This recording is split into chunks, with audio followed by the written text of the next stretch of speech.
out of place. You used to sit here close to me. You wanted to hide the fact that you came late. The bus was late, and so I know that, but thank you, sir. you couldn't hide that, only Yes. you missed the nearness. Yes. Thank you, sir. So, this question, the fact is that it was the practice of Hazur sallallahu alayhi wa sallam that unless a specific order was given from Allah, he would always follow the practice of the previous religion which had authority from Allah. And in those religions, the authority of Torah was in operation till the revelation of Islam. So this was his practice because he submitted to the will of Allah. And wherever he would find the will of Allah, he would follow it. He would not impose his own will. That was the greatest beauty of Hazur sallallahu alaihi wasallam. Despite the fact that he wished otherwise, and it is mentioned in the Holy Quran, that we knew all the time that you did not like turning your face towards Baitul Maqdas to the exclusion of Khana Kaaba, yet you continued doing it. Why? Because he had no other authority. The authority of Bible, or let's say the practice of the followers of Bible, was to face towards their center, which was Baitul Maqdas, and later on where Masjid Haram was built. So that was also a concentrated home for religious activities, and also Allah has spoken very highly of that center. So because the Israelites followed that center, Hazrat sallallahu alaihi wasallam accepted that. But while in Medina, while in Mecca, it was not difficult for Hazrat sallallahu alaihi wasallam to include both Khana Kaaba and the general direction of Baitul Maqdas in the same line. Baitul Maqdas happens to be in the north of Mecca. And if you are standing south of Khana Kaaba, you can face both Khana Kaaba and Baitul Maqdas at the same time. But when Hazrat sallallahu alaihi wasallam migrated to Medina, it was no longer possible. When he faced Baitul Maqdas, his back was turned to Mecca, the first house of God. This is what hurt him most. And this is why Allah Ta'ala told in the Holy Quran that we are seeing what is happening to you inside.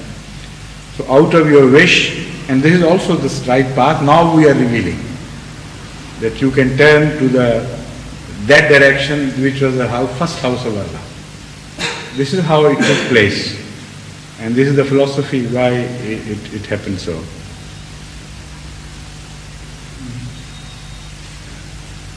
Please. It's not a question. I seek your forgiveness because I stood up and spoke without your permission. I'm sorry for that, when? Sir. Just a little while ago. Did you? I don't remember. I'm sorry, sir.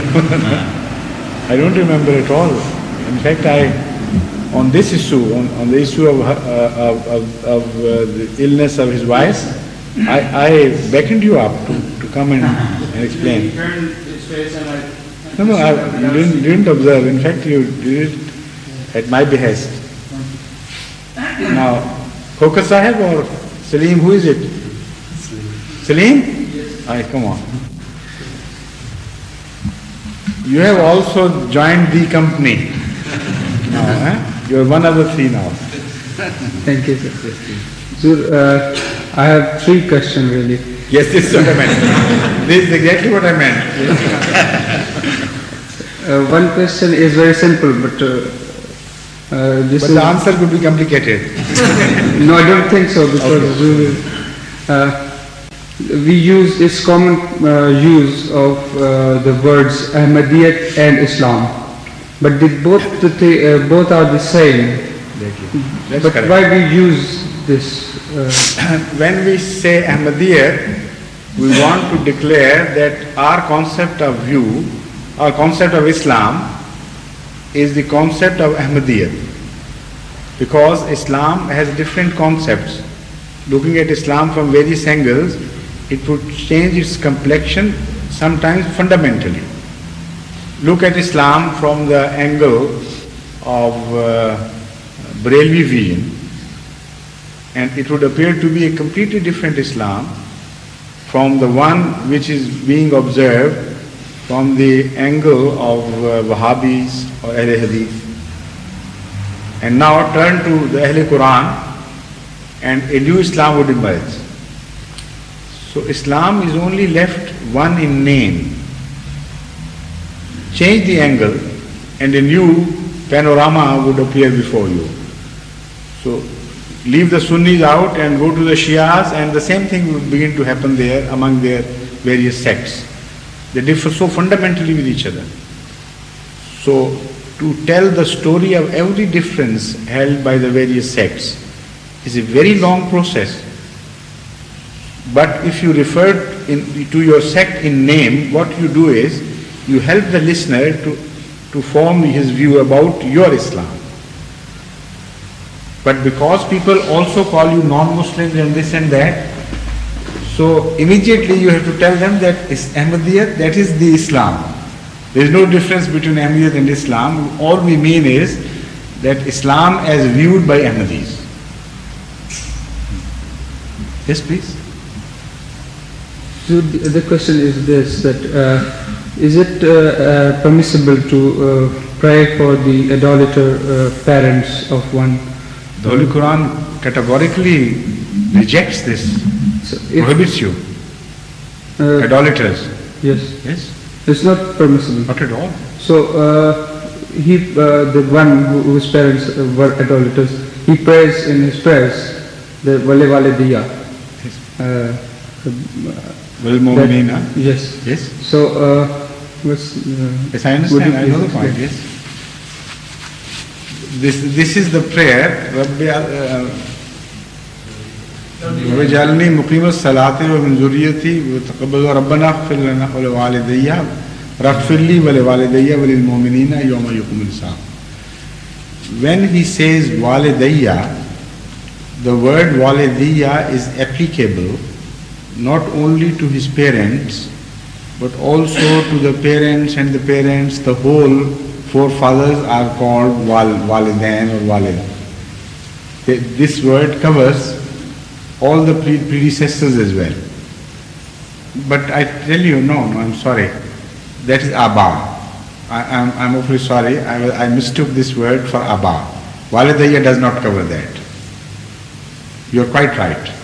This is a very good point, so I'll have to think over it. When you say Abba, in that, of course, your predecessors are all covered. But Walidayya is a sigha of tasniya. It only speaks of the two parents which you had. So there are two aspects to this.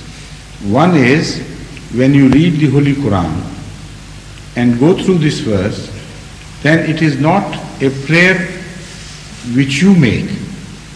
It is referred to others and you read it as a story.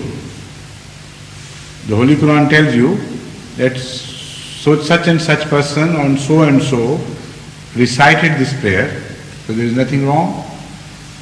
Now, as far as a person is concerned individually whose parents happen to be idolaters, in the prayer he must not recite this, nor outside the prayer.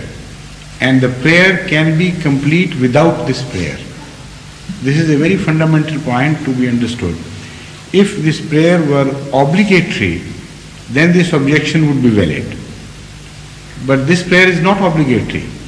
You say Durood Sharif, and even if you say Assalamu Alaikum after that, without reciting the prayer Rabbana Atina Fid Dunya and so on, your prayer would be still complete, according to all the fuqaha.